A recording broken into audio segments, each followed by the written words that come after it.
Assalamualaikum warahmatullahi wabarakatuh. Dalam video pembelajaran kali ini, saya akan mengajar untuk kelas 8, yaitu materi tentang struktur dan fungsi tumbuhan yang dibagi menjadi 3 subbab dengan 3 kali pertemuan. Dan terdapat juga lampiran penilaian untuk siswa di dalam rencana pelaksanaan pembelajaran. Selanjutnya, saya menggunakan 2 aplikasi untuk menyampaikan bahan atau materi yang akan kita pelajari. Nah, yang pertama ini WhatsApp. Grup WhatsApp ini saya gunakan untuk menyapa dan memberitahukan kepada siswa dan siswi sebelum pembelajaran akan dimulai. Kemudian digunakan untuk absensi, berdiskusi atau bertanya hal-hal yang tidak dipahami oleh siswa atau siswi dalam materi atau tugas. Kemudian kita ke aplikasi yang satunya, yaitu Google Classroom. Google Classroom ini saya gunakan untuk memberikan materi dan juga tugas. Sebelum ke materi, saya mendahulukan untuk siswa dan siswi membaca panduan umum setiap pertemuan dari subbab yang akan dipelajari. Kemudian lanjut ke materi, dan terakhir disusul dengan tugas. Itulah rencana pelaksanaan pembelajaran dari tiap-tiap subbab materi yang akan dipelajari siswa dan siswi.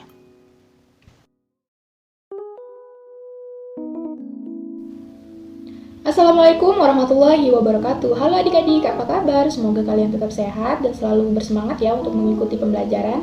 Nah, sebelum kita melakukan pembelajaran kali ini, kita alangkah baiknya berdoa terlebih dahulu ya masing-masing. Berdoa dimulai.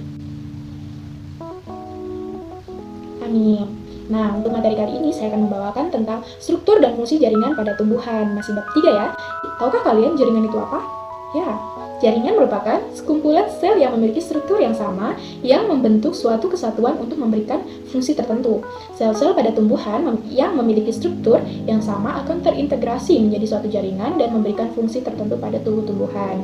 Berdasarkan aktivitas pembelahan sel penyusun jaringan selama masa pertumbuhan dan perkembangannya, jaringan tumbuhan dapat dikelompokkan menjadi 2. Yang pertama jaringan meristem atau jaringan embrional dan jaringan permanen atau jaringan dewasa. Jaringan meristem atau disebut juga jaringan embrional adalah jaringan yang sel-selnya aktif membelah diri secara mitosis. Hal ini menyebabkan sel-sel tumbuhan semakin bertambah dan menyebabkan tumbuhan mengalami pertambahan tinggi dan volumenya. Berdasarkan asal terbentuknya, jaringan meristem dapat dikelompokkan menjadi 2 macam, yaitu meristem primer dan meristem sekunder. Pada meristem primer, jaringan meristem pada tumbuhan yang sel-selnya aktif membelah. Meristem primer pada umumnya terdapat pada ujung batang dan ujung akar. Oleh karena itu, meristem primer menyebabkan pertumbuhan primer pada tumbuhan, pertumbuhan vertikal atau perpanjangan akar dan batang. Yang kedua, meristem sekunder. Meristem sekunder berasal dari sel-sel dewasa yang berubah sifatnya menjadi meristematik kembali atau disebut dengan aktif membelah kembali. Kambium pembuluh atau kambium vaskuler dan kambium gabus atau velogen. Kambium vaskuler merupakan lapisan sel-sel yang aktif membelah yang terletak di antara pembuluh xilem dan pembuluh floem. Kambium vaskuler ini banyak terdapat pada batang dan akar tumbuhan dikotil, sedangkan tumbuhan monokotil pada umumnya tidak memiliki kambium vaskuler. Dewasa atau disebut juga jaringan permanen merupakan jaringan yang bersifat non-merismatik atau tidak aktif membelah maksudnya. Jaringan ini berasal dari pembelahan sel-sel meristem primer dan sel-sel meristem sekunder yang telah mengalami diferensiasi atau mengalami perubahan bentuk sehingga memiliki fungsi tertentu. Berdasarkan fungsinya, jaringan dewasa dibedakan menjadi 4, yaitu jaringan pelindung, jaringan dasar, jaringan penyokong, dan jaringan pengangkut. Nah, pada jaringan pelindung, di seluruh permukaan luar tumbuhan membutuhkan jaringan pelindung untuk melindungi bagian dalam tumbuhan dari berbagai pengaruh luar yang dapat merugikan. Misalnya, hilangnya air akibat suhu yang meningkat dan melindungi dari kerusakan mekanik yang disebut spina. Lanjut, jaringan dasar. Nah, jaringan dasar merupakan jaringan yang hampir terdapat pada seluruh bagian tumbuhan. Jaringan dasar seringkali disebut jaringan pemisi. Jaringan ini berperan penting dalam semua proses fisiologi atau metabolisme pada tumbuhan. Nah, kemudian yang ketiga, jaringan penyokong atau penguat. Jaringan penyokong merupakan jaringan yang berperan untuk menunjang bentuk tubuh tumbuhan. Berdasarkan bentuk dan sifatnya, jaringan penyokong dapat dibedakan menjadi 2 macam, yaitu jaringan kolenkim dan jaringan sklerenkim. Nah, jaringan kolenkim merupakan jaringan yang berfungsi untuk menyokong bagian tumbuhan yang muda. Sel-sel jaringan kolenkim ini memiliki dinding sel yang mengalami penebalan namun tidak merata. Sedangkan jaringan sklerenkim merupakan jaringan penguat yang bersifat permanen. Jaringan sklerenkim berfungsi untuk menyokong tubuh tumbuhan yang sudah tua. Berdasarkan bentuk selnya, jaringan sklerenkim dibedakan menjadi dua, yaitu jaringan serat atau fiber dan jaringan skleroid. Nah, pada jaringan serat terdiri atas sel-sel yang memanjang, meruncing pada kedua ujungnya dan tersusun membentuk benang. Sedangkan jaringan serat banyak ditemukan pada jaringan silem. Jaringan skleroid terdiri atas sel-sel yang pendek dan memiliki bentuk yang tidak teratur. Jaringan skleroid ini banyak ditemukan pada kulit kacang atau buah pir contohnya. Nah, yang keempat, jaringan pengangkut atau vaskuler terdiri atas dua jenis, yaitu silem dan floem. Nah, silem ini berfungsi untuk mengangkut air dan zat-zat terlarut di dalamnya dari akar menuju daun. Sedangkan floem berfungsi untuk mengangkut makanan hasil fotosintesis dari daun ke seluruh tumbuh-tumbuhan. Dan yang ketiga, poin ketiga ini kita membahas tentang struktur dan fungsi jaringan pada akar. Nah, di sebelahnya ada gambar. Kamu dapat melihat bahwa pada bagian ujung akar terdapat jaringan meristem apikal atau tudung akar. Nah, jaringan meristem apikal ini jaringan yang sel-selnya terus membelah membuat akar semakin panjang. Kemudian tudung akar berfungsi untuk melindungi sel-sel meristem tersebut atau saat membelah sehingga dapat menembus tanah tanpa mengalami kerusakan dan akar dapat menambatkan tumbuh-tumbuhan dengan kuat ke dalam tanah. Dan terakhir, kamu sudah paham kan bukan bagaimana akar mampu memiliki fungsi untuk menambatkan tumbuh-tumbuhan ke tanah? Selain menambatkan tumbuh-tumbuhan ke tanah, akan juga berfungsi untuk menyerap air dan mineral dari dalam tanah. Mengapa akar mampu memiliki fungsi tersebut? Akar tersusun atas epidermis, korteks, dan silinder pusat. Nah, epidermis merupakan bagian terluar akar. Sel-sel epidermis memiliki dinding yang tipis, sehingga air dan mineral mudah masuk ke dalam sel-sel epidermis yang kemudian diteruskan ke dalam korteks dan silinder pusat. Pada bagian tertentu, sel-sel epidermis juga mengalami modifikasi menjadi rambut akar yang berfungsi untuk memperluas bidang penyerapan air dan juga mineral.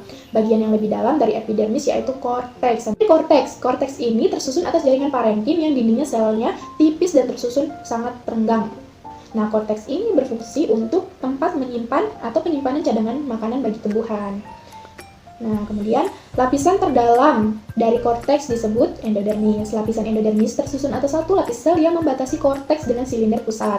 Kemudian pada endodermis dapat bentukan seperti pita yang disebut pita Kaspari. Nah, pita Kaspari berfungsi untuk mengatur jalannya mineral yang diserap oleh akar menuju ke silinder pusat. Fungsi batang antara lain menyokong bagian-bagian tumbuhan yang berada di atas tanah sebagai jalan pengangkutan air dan mineral dari akar menuju daun dan jalan pengangkutan makanan dari daun ke seluruh tumbuh-tumbuhan, serta pada beberapa tumbuhan batang juga berfungsi sebagai tempat menyimpan cadangan makanan. Seperti halnya akar, batang juga memiliki epidermis, korteks, dan berkas pengangkut. Bagian terluar batang yang masih muda tersusun atas jaringan epidermis. Pada batang tumbuhan dikotil yang sudah dewasa, itu epidermis akan rusak dan digantikan oleh periderm atau jaringan gabus. Pada bagian yang lebih dalam dari epidermis terdapat korteks. Nah, korteks ini pada batang juga tersusun atas jaringan parenkim. Pada beberapa tumbuhan seperti tebu, kentang, dan rimpang kunyit, di daerah korteks inilah cadangan makanan disimpan. Nah, berkas pengangkut pada batang merupakan kelanjutan berkas pengangkut pada akar. Melalui berkas pengangkut ini, air dan mineral yang diserap akar diteruskan oleh berkas pengangkut pada batang untuk menuju daun. Pada batang dikotil, berkas pengangkut tersusun dalam lingkaran, sedangkan pada batang monokotil, berkas pengangkut tersebar antara silem dan floem. Pada berkas pengangkut, tumbuhan dikotil terdapat kambium vaskuler yang aktif membelah. Struktur dan fungsi jaringan pada daun. Daun memiliki beberapa fungsi, antara lain untuk mengambil gas karbon dioksida atau CO2 yang digunakan untuk fotosintesis, mengatur penguapan air atau transpirasi, dan pernafasan atau respirasi tumbuhan. Pada permukaan atas dan bawah daun terdapat jaringan yang disebut epidermis pada daun. Jaringan ini berfungsi untuk melindungi jaringan di dalam daun. Pada beberapa tumbuhan, daun juga dilapisi oleh lapisan lilin yang disebut kutikula yang berfungsi untuk mengurangi penguapan. Sel-sel epidermis dapat mengalami modifikasi menjadi stomata, sisik, dan rambut-rambut. Stomata ini dapat membuka dan menutup loh. Kenapa?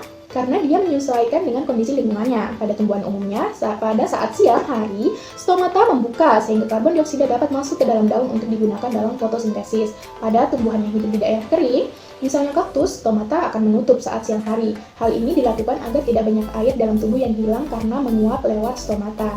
Pada tumbuhan tersebut, stomata baru akan membuka saat malam hari. Jaringan yang berbentuk silinder, tersusun padat menyerupai tiang dan banyak mengandung klorofil. Nah, jaringan ini disebut jaringan palisade atau jaringan tiang. Di bawah jaringan palisade terdapat jaringan bunga karang, tersusun dari sel-sel yang bentuknya tidak teratur, tersusun longgar, dan juga mengandung klorofil. Kedua jaringan ini merupakan jaringan mesofil. Jaringan mesofil ini sebenarnya merupakan jaringan parenkim yang mengandung klorofil. Di dalam jaringan mesofil ini terjadi proses fotosintesis. Pada tumbuhan monokotil, mesofil tidak berdiferensiasi menjadi jaringan palisade dan jaringan bunga karang, tetapi tersusun atas sel-sel parenkim yang mengandung klorofil yang memiliki ukuran seragam. Kemudian di dalam daun juga terdapat jaringan xilem yang membawa air dan mineral dari batang, dan jaringan floem yang berfungsi membawa hasil fotosintesis dari daun untuk disalurkan ke seluruh tubuh tumbuhan. Untuk melihat respon siswa dengan tugas yang saya berikan, nah seperti ini.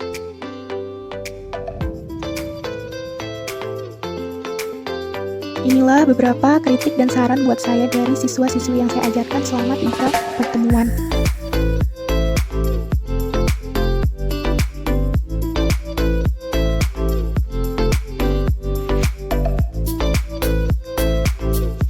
Semoga kedepannya saya lebih baik lagi dalam mengajar dan memberikan materi kepada siswa dan mudah untuk dipahami.